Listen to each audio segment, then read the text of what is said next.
Assalamualaikum warahmatullahi wabarakatuh. Sebelumnya izin memperkenalkan diri, nama saya Lukmanul Hakim dengan NIM 241110039. Tujuannya dibuat video ini adalah untuk memenuhi tugas manajemen layanan teknologi informasi. Nah, di sini saya akan memaparkan servis strategi dalam membangun aplikasi LMS. Oke, kita langsung saja masuk ke pembahasannya. Oke, yang pertama itu servis strategi. Servis strategi ini adalah tahap pertama yang paling kritis dalam siklus hidup layanan ITL. Fokus utamanya yaitu untuk membantu organisasi TI berpikir dan bertindak secara strategis. Jadi secara ringkas, strategi layanan itu berfungsi sebagai tulang punggung atau backbone dari seluruh siklus hidup layanan, memastikan bahwa setiap layanan yang dikembangkan atau dikelola memberikan nilai atau value yang jelas bagi bisnis. Oke, yang selanjutnya ada penyebab gagalnya membangun aplikasi LMS itu adalah yang pertama yaitu kurangnya keterlibatan pemangku kepentingan atau stakeholders. Kegagalan ini sering terjadi karena kurangnya partisipasi aktif dari seluruh pihak terkait, termasuk pimpinan universitas, dosen, staf IT, dan mahasiswa. Dalam hal ini berarti ketidaksesuaian nilai bisnis atau pendidikan. Jadi strategi LMS tidak selaras dengan kebutuhan nyata. Yang selanjutnya, kedua ada perencanaan dan penilaian kebutuhan yang tidak memadai. Dan fase strategi ITL menekankan pentingnya mendefinisikan layanan secara jelas berdasarkan kebutuhan bisnis. Nah, kegagalan itu terjadi ketika perencanaan proyek yang tidak matang, garis waktu yang tidak realistis, dan periode perencanaan yang tidak memadai, menyebabkan proyek berjalan tanpa arah yang jelas. Yang ketiga yaitu manajemen perubahan yang lemah. Kegagalan ini meliputi kurangnya pelatihan dan dukungan. Pengguna tidak mendapatkan pelatihan yang memadai tentang cara menggunakan LMS secara maksimal, sehingga mereka enggan menggunakannya. Ketakutan akan perubahan, seperti dosen mungkin merasa terancam atau tidak nyaman dengan teknologi baru dan tidak ada strategi yang tepat untuk mengatasi resistensi itu. Yang terakhir ada isu teknis dan integrasi sistem. Meskipun strategi lebih fokus pada nilai bisnis, aspek teknis yang tidak terencana dengan baik dalam fase strategi dapat menyebabkan kegagalan. LMS yang dipilih mungkin sulit diintegrasikan dengan sistem akademik atau administrasi lain yang sudah ada di perguruan tinggi. Kemudian yang selanjutnya kita masuk ke pembahasannya, yaitu servis strategi berdasarkan ITSM atau ITL. Yang pertama itu menentukan value proposition atau nilai layanan. Nah, untuk nilai yang ditawarkan itu pembelajaran fleksibel atau online dan hybrid. Kedua, manajemen perkuliahan terpusat, penilaian dan pelaporan otomatis. Dan terakhir, akses kapan saja dan di mana saja. Nah, jadi tanpa value yang jelas, LMS hanya menjadi aplikasi tambahan yang tidak dipakai maksimal. Value inilah yang menjadi dasar seluruh keputusan teknis dan bisnis. Kemudian ada strategi yang kedua, yaitu analisis kebutuhan stakeholder atau customer and user analysis. Strateginya itu yaitu mengidentifikasi kebutuhan masing-masing pengguna, seperti mulai mahasiswa dapat mengakses materi, tugas, nilai, serta forum. Kemudian untuk dosen dapat mengupload materi, kuis, absensi, dan penilaian.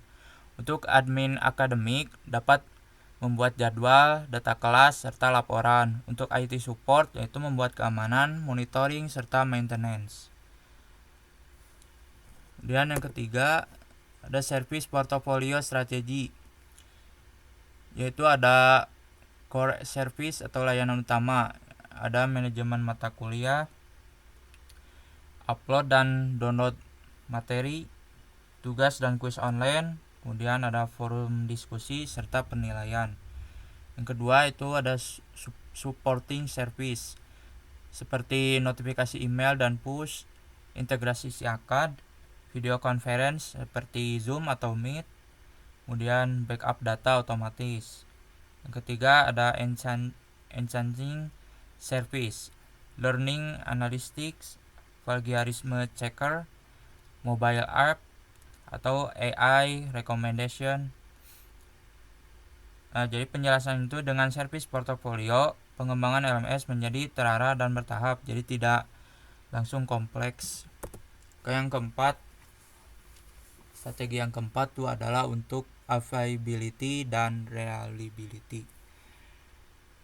Strategi teknisnya yaitu server cloud atau AWS atau GCP atau Azure. Kemudian yang kedua ada load balancing. Yang ketiga auto backup harian. Kemudian yang terakhir ada uptime target sampai 99%. Dan yang kelima ada service financial strategi. Service financial strategi ini lebih ke efisiensi biaya. Jadi tentang biaya yang dibutuhkan. Pertama itu strategi yang digunakan ada open source framework seperti Laravel, Modelbus, dan lain-lain. Kemudian yang kedua ada modular development. Ketiga ada subscription internal per mahasiswa atau per fakultas.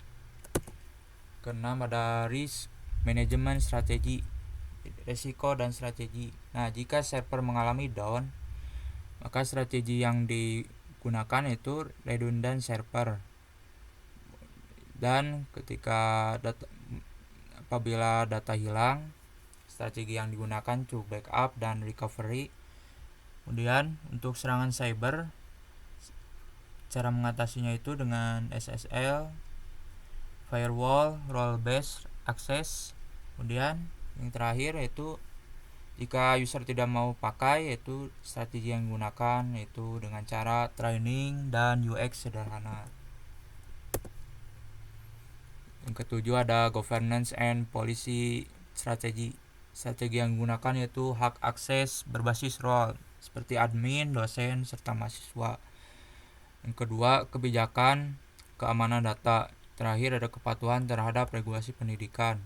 Yang kedelapan itu ada service adoption and change management, seperti melakukan pelatihan kepada dosen dan mahasiswa.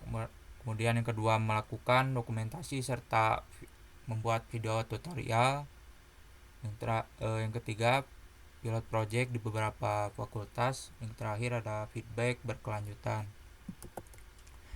Yang terakhir ini ada continuous service improvement atau CSI, yaitu strategi yang digunakan itu evaluasi rutin penggunaan LMS, kemudian analisis data aktivitas pengguna, yang terakhir update fitur berdasarkan feedback. Nah, kemudian ada juga implementasi LMS di perguruan tinggi. Nah, ini merupakan cara pengimplementasian LMS di perguruan tinggi. Yang pertama itu ada penetapan kebijakan dan dukungan manajemen. Nah, penggunaan LMS didukung melalui kebijakan akademik agar dosen dan mahasiswa memiliki kewajiban dan komitmen untuk menggunakannya. Kedua, persiapan infrastruktur dan sistem. LMS dipasang pada server yang andal, dilengkapi dengan keamanan data, backup data, dan terintegrasi dengan SIACAD. Yang ketiga ada konfigurasi fitur dan akses. Pengaturan sistem disesuaikan dengan peran pengguna sehingga admin, dosen, dan mahasiswa hanya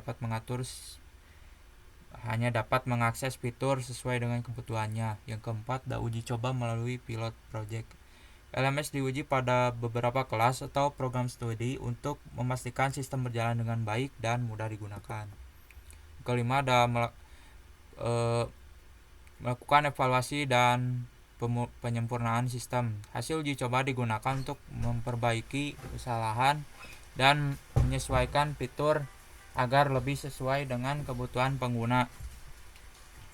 Yang keenam, pelatihan dan sosialisasi pengguna. Pengguna diberikan pelatihan serta panduan agar dapat menggunakan LMS secara efektif dalam pembelajaran. Yang ketujuh, ada peluncuran resmi atau go live. LMS mulai digunakan secara penuh oleh seluruh akademika sebagai media pembelajaran utama. Kedelapan, operasional dan dukungan layanan. Tim IT bertugas memantau sistem, menangani gangguan, dan melakukan perawatan rutin.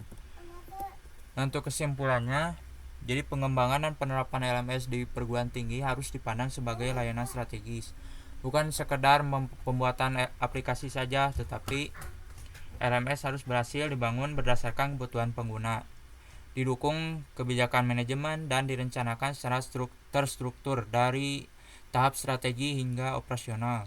Keberlanjutan LMS ditentukan oleh evaluasi dan perbaikan berkelanjutan agar sistem terus relevan, efektif, dan mendukung kualitas pembelajaran serta transformasi digital dan perguruan tinggi. Oke, mungkin cukup sekian pemaparan materi dari saya. Mohon maaf apabila kurang jelas. Terima kasih atas waktunya. Wassalamualaikum warahmatullahi wabarakatuh.